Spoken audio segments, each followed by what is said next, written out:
नमस्ते दोस्तों, आप सभी का स्वागत है मेरे चैनल पर। दोस्तों, हमारे पड़ोसी मुल्क पाकिस्तान का अंतर्राष्ट्रीय स्तर पर गिरता हुआ छवि हो या उनका गिरता हुआ अर्थव्यवस्था हो, इन सभी समस्याओं से उभरने के लिए पाकिस्तान हमेशा भारत से उम्मीद करता है कि भारत पाकिस्तान संबंध सुधारने के लिए भारत उनके साथ सहयोग करे। लेकिन पाकिस्तान हमेशा भूल जाता है कि बाप बाप होता है और नाजायज बेटा नाजायज ही होता है। पाकिस्तान जब से पैदा हुआ है तब से उनकी पहचान धोखा और आतंकवाद का रहा है। पाकिस्तान पे क्यों नहीं भरोसा किया जा सकता, इस बात को मेजर गौरव आर्या अपने ही अंदाज में बयां कर रहे हैं। आइए देखते हैं। लेकिन आपको नहीं लगता कि पूरी दुनिया के साथ जो है वो अच्छे टर्म्स है, लेकिन आपके पड़ोसी के साथ अगर अच्छे ताल्लुकात ना हो तो ये चीज कुछ ज्यादा अच्छा आपके लिए, मतलब ना हमारे लिए सही है और ना ही भारत के लिए सही है? अर्जुन जी, मैं आपको बताता हूँ कि अटल बिहारी वाजपेयी जी राष्ट्रीय स्वयंसेवक संघ के थे, जिसको इमरान खान फाशिस्ट बोलते हैं और जिसको इमरान खान कहते हैं कि ये बुरे लोग हैं, ऐसा इमरान खान का कहना है। और काफी पाकिस्तान में भी 99% लोग यही सोचते हैं। अटल जी अपनी जो भी उनकी पॉलिटिकल कैपिटल थी उसको दांव पे लगा के मीनार पाकिस्तान गए थे बस से। मीनार पाकिस्तान क्यों गए वो? क्योंकि पाकिस्तानियों के दिल में ये है कि हिंदुस्तानियों ने पाकिस्तान का वजूद तस्लीम नहीं करा। हमारा हाई कमीशन इस्लामाबाद में है, आपका हाई कमीशन नई दिल्ली में है, लेकिन हमने आपको तस्लीम नहीं करा। हमारे डिप्लोमेटिक टाइज हैं, लेकिन हमने आपको अब तस्लीम कैसे करता है? मतलब क्या हो जाए कि एक मुल्क को यह भरोसा हो जाए कि दूसरा मुल्क हमें तस्लीम करता है? जी, दिल से तस्लीम, दिल का क्या यही लव अफेयर चल रहा है इंडिया पाकिस्तान के बीच में कि दिल से तस्लीम नहीं करा? अरे भाई, साफ सीधी बात है अर्जुन जी कि पाकिस्तान एक खुद मुख्तार मुल्क है और इंडिया अगर अपना हाई कमिश्नर भेज रहा है और पाकिस्तान भेज रहा है, इसका मतलब दोनों मुल्क एक दूसरे को खुद मुख्तार समझ रहे हैं, इसमें तस्लीम करना ना। पर ठीक है, शिकायत थी, मैं ये नहीं कर रहा इसी शिकायत को लेकर, लेकिन वाजपेयी जी गए, उसके बाद कारगिल हो गया, ठीक है। मोदी जी ने भी जिंदगी भर अपनी राष्ट्रीय स्वयंसेवक संघ नहीं बिताई, वो कार्यकर्ता थे राष्ट्रीय स्वयंसेवक संघ के। मोदी जी ने जैसी इनॉग्रेशन हुआ, उनका स्वेरिंग इन हुई, तो 2014 में उन्होंने नवाज शरीफ को बुला लिया। उसके बाद आपको पता है उड़ी उड़ी का ये सब हो गया। तो आरजू जी, ऐसा होता है कि इंडिया में एक बहुत ज्यादा एक ट्रस्ट डेफिसिट है और ये एक इंडियन जो एस्टेब्लिशमेंट है या इंडियन जो थिंकिंग है, कहीं ना कहीं ये लगता है कि यार अगर हम हाथ बढ़ाएंगे ना तो धोखा होगा। आपको हो सकता है थोड़ी कड़वी बात लगे, 26/11 मुंबई में हुआ, पाकिस्तान ने बोला कि हमारा कोई लेना देना नहीं है। जो अजमल कसाब है वो तो हिंदू है, उसने वो ये बांध रखा था, ये जो कलावा टाइप का नहीं है, ये जो मैंने पहना हुआ है, ये बात, उसका नाम तो कोई चौधरी था। तो अजमल कसाब के खिलाफ क्यों फायर कर दी? भाई, अजमल कसाब अगर हिंदू था और उसने हिंदुओं को ही मार दिया और विदेशियों को ही मार दिया और फॉरेनर्स को ही मार दिया, तो पाकिस्तान से भाई तुम्हारा अंदर का मामला है, केस आपके यहाँ चल रहा है, FIR आपके यहाँ फाइल हुए, इंडिया ने साजिश कर दी, पार्लियामेंट पे अटैक हो गया। जी, हमारा कोई लेना देना नहीं, पार्लियामेंट में अटैक हो गया। आपके यहाँ मिठाइयां बांट रहा है वो जैश ए मोहम्मद वाला, लश्कर तैयबा वाले मिठाइयां बांट रहे हैं, उनके वीडियोज अवेलेबल है इंटरनेट पे। तो बात ये होती है कि अगर पीस चाहते हैं ना, तो पीस सिर्फ आरजू जी बोल के नहीं होगा कि हमें अमन चाहिए, अमन चाहिए। सुनने में अच्छा लगता है अमन, अमन के पीछे बहुत मेहनत लगती है, बहुत ट्रस्ट लगता है।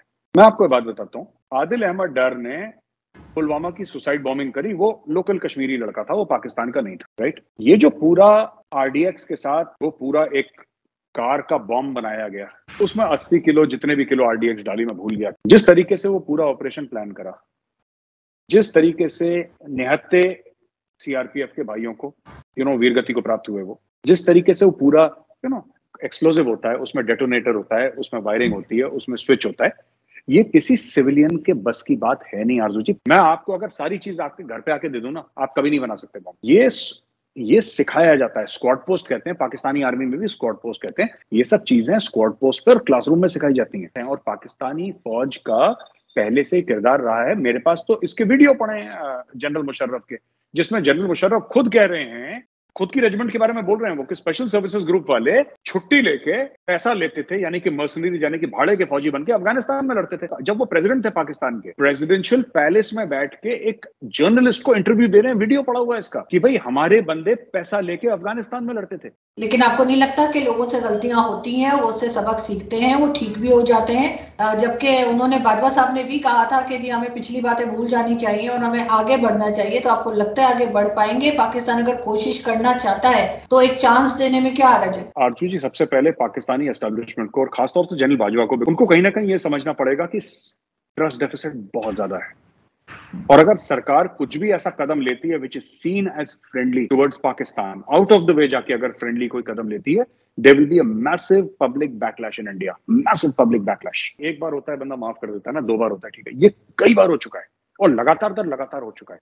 बंदा तो एक बार धोखा खा के ट्रस्ट नहीं करता, यहाँ पे कई बार हो चुका है ना। तो इसमें और ये अटल जी के टाइम से हो रहा है, मनमोहन जी के टाइम से हो रहा है, मोदी जी तो अभी भी हैं कि he is the current prime minister of India. तो ये हो रहा है कई बार। पहले पाकिस्तान ने बोला कि जो कारगिल में जो फौजी हैं वो तो मुजाहिदीन हैं, वो तो कश्मीरी फ्रीडम फाइटर्स हैं सो कॉल्ड, वो तो उनका पाकिस्तानी फौज से कोई रिश्ता नाता नहीं। मुल्कों में जंग होती है और कारगिल की लड़ाई पहली लड़ाई तो नहीं थी, भारत और पाकिस्तान में पहली जंग तो नहीं थी। इसके पहले 65 भी हो चुकी है, 71 भी हो चुकी है, 49, 47, 48 की भी लड़ाई हो चुकी है। तो ऐसी बात तो नहीं है। प्रॉब्लम ये है कि बोला कि जी हम तो है नहीं वहां पे गोले बरस रहे हैं, मोटर की फायरिंग कर रहे हैं, हम है ही नहीं यहाँ पे। फिर आपके जनरल्स आए, आपके खुद पाकिस्तानी आर्मी के जनरल्स का देखें तो उन्होंने बोला कि नहीं साहब, कारगिल में तो हमारी पूरी फौज थी और मुशर्रफ साहब ने ऑर्डर दिए थे और ये हुआ था वो हुआ था। फिर मुशर्रफ साहब की किताब in the line of fire, जो उन्होंने खुद किताब लिखी है, उन्होंने बोला कि हाँ, वो खुद अपनी किताब में लिख रहे हैं कि हमने इंडिया के ऊपर अटैक कर दिया।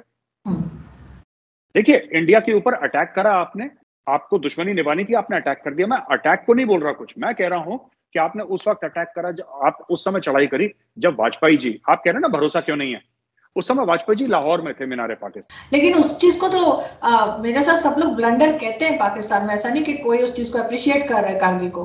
चलिए, मैंने आपको अपने घर पे दावत पे बुलाया, ठीक है, आप भरोसे से मेरे घर पे आ गए दावत पे, आपका घर खाली है, मैंने पीछे से आपके घर में कोई नहीं था, भरोसा करके मेरे घर में आ गए, मैंने आपके घर में डाका डलवा दिया, आपके घर पे कब्जा कर लिया। देखिए, बात पता है क्या है, और उसके बाद बोला कि आप तो है नहीं वहां पे। ऐसी कई सारी चीजें हैं, तो इट इज वेरी डिफिकल्ट। ऐसा नहीं है कि पाकिस्तानियों के लिए बड़ा आसान है ना, टीवी एंकर्स बोल देते कि इंडिया बड़ा दिल नहीं है इंडिया का। इसमें बड़ा दिल और छोटा दिल की बात नहीं है। हमारा जो मुल्क का मफाद होगा हम वो करेंगे। मेरे मुल्क के लिए अगर मुझे जो करना पड़ेगा, मेरे मुल्क के लिए मुझे कत्ल करना पड़ेगा, मैं कत्ल करूंगा, मुझे गर्दन रेदनी पड़ेगी, मैं करूंगा, मुझे खुद को जान देनी पड़ेगी, मैं करूंगा, क्योंकि मेरा परिवार जो है हिंदुस्तान के लिए 1000 बार मेरा परिवार कुर्बान, 1000 बार, because this is the only identity I have. मैं तो, मेरे पास तो कोई ऐसा नहीं है ना कि मेरे 57 मुल्क हैं जो हिंदू हैं, मेरे पास तो नहीं है ऐसा। मेरा ओआईसी भी यही है, मेरी उम्मत भी यही है, मेरा सब कुछ यही है, मेरा सब कुछ हिंदुस्तान है। तो ये थोड़ा सा जनरल बाजियों को समझना पड़ेगा कि मेन मामला जो है इंडिया के साथ ना, it's a question of trust deficit. It's not a matter कि इंडिया आगे क्यों नहीं सोचता, ट्रस्ट डेफिसिट इतना है। अब एक और सवाल इंडिया में उठ रहा है, मैं ये नहीं कह रहा कि भारत की पॉलिसी है आरजू जी, मैं बिल्कुल ये नहीं कह रहा, it's not policy of the government, but एक सवाल जो थिंकिंग लोग हैं कि पाकिस्तान से रिश्ते नॉर्मलाइज करने से इंडिया को क्या फायदा। हमारे एक्सपोर्ट्स में कोई फायदा नहीं है, क्योंकि हमारे एक्सपोर्ट्स ने तो पूरे 75 साल के रिकॉर्ड तोड़ दिए सारे के सारे, और ये बिना पाकिस्तान के हुआ है, क्योंकि 2 साल से पाकिस्तान के साथ ट्रेड बंद है, ठीक है, एक्सेप्ट बहुत छोटी ट्रेड दवाइयां शवाइयां की, अदरवाइज तो बंद है। हाँ, पाकिस्तान को हो सकता है कि सब्जियां सस्ती हो जाए, घी सस्ता हो जाए, तेल सस्ता हो जाए, गेहूं सस्ता हो जाए, चावल सस्ता हो जाए, क्योंकि इंडिया से जाएगा, तो जाहिर सी बात है कुछ दानिश्वर लोग इंडिया में सोच रहे हैं कि इंडिया का क्या फायदा है इसमें, what is in it for India, Bharat को क्या गेन है इससे। सर हम फुटबॉल बनाते हैं, वो पूरी दुनिया में जाती है, फुटबॉल भेज देंगे। दोस्तों, जैसा कि आप लोगों ने देखा कि वहां के पॉलिटिशियंस हो या वहां के इंटेलेक्चुअल्स हो या फिर वहां के पत्रकार हो, बड़े ही बेशर्मी से कहते हैं कि भारत को उनके साथ कोऑपरेट करना चाहिए। पिछले 75 सालों में इन पाकिस्तानियों ने हमारे जवान जो बॉर्डर में तैनात हैं और आम भारतीय नागरिकों का खून बहाने के बाद, भारत का नुकसान करने के बाद, ये हमसे उम्मीद करते हैं कि इनके साथ कोऑपरेट करें। दोस्तों, उम्मीद करता हूं मेजर गौरव आर्या द्वारा बताए गए इन बातों से आप सभी सहमत होंगे। दोस्तों, अगर ये वीडियो आपको अच्छा लगा तो प्लीज इसे लाइक करें, शेयर करें और अपनी राय कमेंट करें, और मेरे चैनल को सब्सक्राइब करें और बेल आइकन दबाएं। अगले वीडियो तक के लिए नमस्कार, धन्यवाद, जय हिंद।